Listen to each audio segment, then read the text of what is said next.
हामिद रजा नहीं, गौहर बैरिस्टर गौहर नहीं, ये सुप्रीम कोर्ट फैसला करेगी कि असेंबली में कौन बैठेगा, चाहे वो नेशनल हो चाहे वो प्रोविंशियल हो। इतनी शर्म मुझे आ रही थी जिस दिन ये रिजर्व एमएनए खवातीन और अक़लियतें, जिनको पता था कि वो 9 फरवरी का इलेक्शन और फॉर्म 45 की पैदावार है, उन्होंने कुरान पे कसम खा के हल्फ लिया। मुझे बताएं क्या वो मुल्क उसको अल्लाह ताला रहने देगा जहां पे इस किस्म के कुफर हो रहे हैं? ये रिजर्व सीट की बात नहीं है, ये पाकिस्तान को बेचने के मुतरादिफ है, ईमान को बेचने के मुतरादिफ है।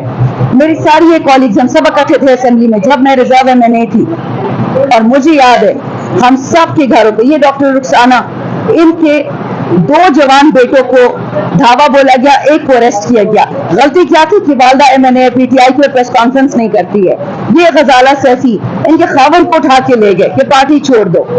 डॉक्टर नौशीन हामिद हमारी पार्लिमानी सेक्रेटरी हेल्थ थी, उनका हॉस्पिटल तोड़ दिया, उनका घर तोड़ दिया, उनके 3 बेटों को उठा के लेके बहुओं समेत इनके साथ किया। देखिए अगर मैं रोना शुरू कर दूं ना कि हाय हमारे पास ये हुआ, हमारे साथ ये हुआ, ये जो ड्रामा करते ना कि आग का दरिया क्रॉस करके आए हैं, समझ आ जाएगी। अब इशू ये है इस वक्त हम सुप्रीम कोर्ट क्यों आए? सुप्रीम कोर्ट से हमें हमारा हक चाहिए।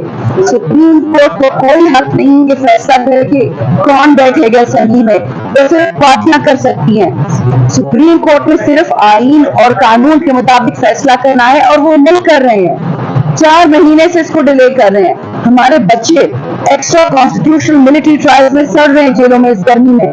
क्यों सुप्रीम कोर्ट उनकी हेयरिंग नहीं करती है? सुप्रीम कोर्ट जाके आप पे क्यों आ गई है? मैं किसी का नाम नहीं लूंगी, मैं कोई अदालत का नाम लूंगी। हम आपको देख रहे हैं, ये हाई कोर्ट के जजेस, ये सामने इस्लामाबाद हाई कोर्ट, ये कोई एरे गहरे जज नहीं है, this is the supreme court of the land. और इन्होंने बोला कि हमारे घरों में कैमरे लगाए गए, हमारे बेडरूम में लगाए गए, हमारे बहनोइयों को उठाया गया, उनको इलेक्ट्रोक्यूट किया गया, क्योंकि आपकी बीवियां बचेंगी, अवाम की बीवियां बचेगी। अगर जज कह रहे कि मैं महफूज नहीं हूँ, किधर जाए जज? अगर जज को हिफाजत नहीं है, कानून नहीं है, तो हम किधर जाएं? हम इसलिए मैं बार बार कहती हूँ, कफन बांध के हम इधर आते हैं। हमें पता है कि एक फैसला होगा और हम सबको उड़ा देंगे, हम फिर भी खड़े हैं। कल वो ज़रबे इस्तेकाम इनका आ गया, ओ भाई ज़रबे इस्तेकाम खान के टाइम पे तो नहीं था, ना ड्रोन था, ना कोई टेररिस्ट था। अब ना सीटें देते हैं, ना जेल से लोगों को निकालते हैं, ना अवाम को इंसाफ देते हैं, पर्चे काट रहे हैं। अच्छा बिजली की कीमतें आसमान को चली गई है, खाना पीना स्कूल अस्पताल, ये चाहते हैं कि जी ये 5% पाकिस्तान का छोटा होकर 1% बन जाए, हम इनके गुलाम हो। जो मुतवस्सित तबका में से कहते हैं उसे श्रिंक कर दे कि वो आवाज ना उठा सके, और जो गरीब तबका है वो इनका गुलाम बन जाए, इनके जूते साफ करे, वो तो होने नहीं देंगे। ये कितनों को उठाएंगे? 25 करोड़ को उठाएंगे? नहीं उठा सकते। खौफ यही है इनको कि चलो औरतों पे ये इलेक्शन पे इनको बिजी रखो, फॉर्म 45 में बिजी रखो, इमरान खान के झूठे केसेस में इनको बिजी रखो, बुशरा बीबी के केसेस पे, डॉक्टर यास्मीन राशिद, उमर चीमा, ये ड्रामा करो तो ये भूल जाएंगे कि ये पाकिस्तान बेच चुके हैं, नहीं भूलने देंगे।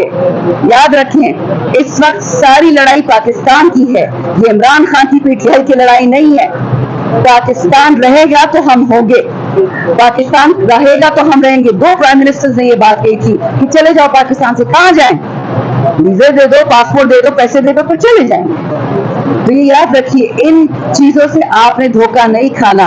ये सारी गेम ये है कि जो जो वादे किए गए थे इजराइल को और इंडिया को, अब उनको पूरा करना है। ये जो उन्होंने रिजर्व सीटें खाली की है कुछ अर्सा पहले, वो सिर्फ इसलिए कि इजराइल का प्रेशर आ रहा था कि आपके पास 2/3 मेजॉरिटी है और आप जल्दी कर रेजोल्यूशन लेके आए और एक्सेप्ट करे इजराइल को। इजराइल ने जो तबाही फेरी है फलस्तीन में, रफा में, गजा में, इनका कोई वो नहीं है नियत कि हमें हमारी सीटें वापस दें। ये ड्रामा कर रहे हैं कि जब तक इजराइल वाला इशू हॉट इशू है तो हम इसके साथ खेलते रहेंगे, कभी भी नहीं एक्सेप्ट करेंगे। आइन का हिस्सा है। कायदे आज़म ने कहा था कि जब तक फलस्तीन कश्मीर का मसला नहीं हल होगा इजराइल को हम नहीं एक्सेप्ट करेंगे। तो प्लीज रिमेंबर, ये वुमेन और माइनॉरिटी का इशू नहीं, इसके पीछे बड़ी बड़ी चालें हैं। इंशाल्लाह आपको बातें हो जाएंगी। खान ने जो बात अब तक कही है वो सच हो गई है, इससे ज्यादा मैं नहीं कहूंगी। पाकिस्तान जिंदाबाद।